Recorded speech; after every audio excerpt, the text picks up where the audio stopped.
আচ্ছা, এরপর কে আছেন আসুন। আসছি স্যার। নমস্কার স্যার, আসছি।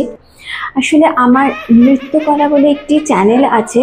বহুদিন ধরেই আমি ক্লাসিক্যাল ডান্সের উপরে ভিডিওস করি, অনেক ভিডিওস করেছি, আমার প্রচুর স্টুডেন্টও আছে, বাট কিছুতেই অ্যালগোরিদমে ফিট হচ্ছে না। আপনি যদি একটু দেখেন কাইন্ডলি যে মানে কি প্রবলেম হচ্ছে, আমি কিছুতেই বুঝতে পারছি না।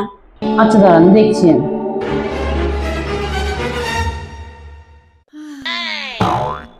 আপনার রিচটা খুবই কম।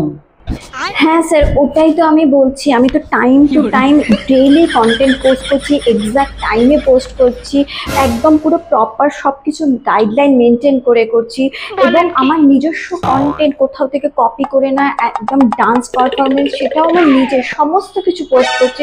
তাহলে কেন হচ্ছে চারপাশে এত যারা নাচ জানে না, গান জানে না, কোনো কন্টেন্ট জানে না, তারা পোস্ট করছে, তাদের এত রিচ, এত ভিউজ, বাট আমার কেন হচ্ছে না? অ্যালগোরিদমের প্রবলেমটা কোথায় স্যার? দেখুন, আমি সবই বুঝতে পারছি। আপনার অরিজিনাল কন্টেন্ট আপনার হয়তো সফল হতে দেরি হচ্ছে, কিন্তু আপনি সফল হবেনই। আর দেখুন, অ্যালগোরিদম সেটা তো আমাদের হাতে কিছু নেই না, সেটা তো লোকে যা দেখবে তাই। বুঝতে পারছি, আসছে স্যার। নেক্সট।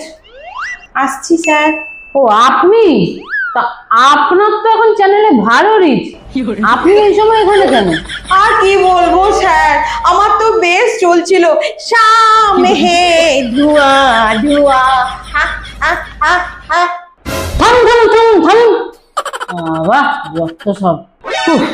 ইউটিউব অ্যালগোরিদমই সহ্য করতে পারছে না, মানুষ কি করে সহ্য করে কে জানে।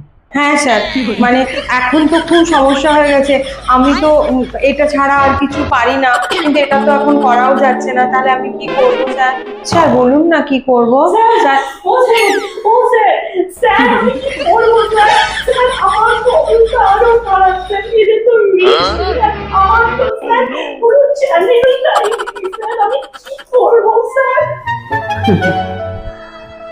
আপনারা আশা করেছিলেন কি করে এরকম অপসংস্কৃতি দিয়ে চ্যানেলটা থাকবে?